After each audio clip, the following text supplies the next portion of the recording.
So I use data continuously and almost all throughout my day in the classroom. And so that can look like an informal observation of students pairing together to work on a math problem. That can look like me looking at a student's whiteboard to see how they solved a problem. It can look like a turn-in talk during our reading lessons. We also have formal data that I use pertaining to FastBridge or unit assessments. But throughout my day, I'm constantly checking for understanding in my students throughout my daily instruction. You're asking yourself what's happening in your book, Riley.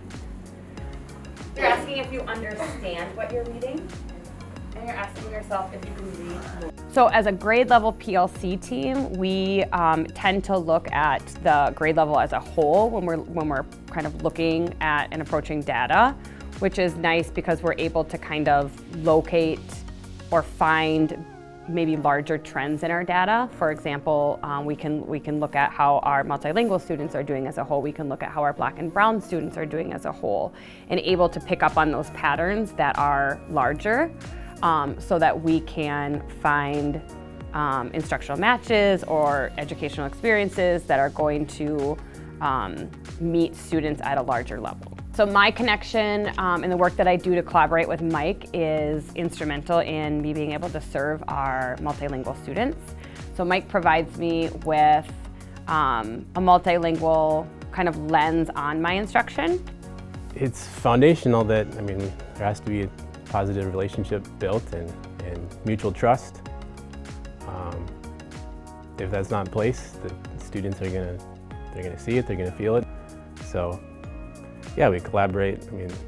It's always a team. It's myself, it's classroom teachers, it's my teammates, it's school interventionists, working together and talking and reflecting and just figuring out a plan. We do lots of emailing as the year gets up and going, but it's just constant communication any way that we can.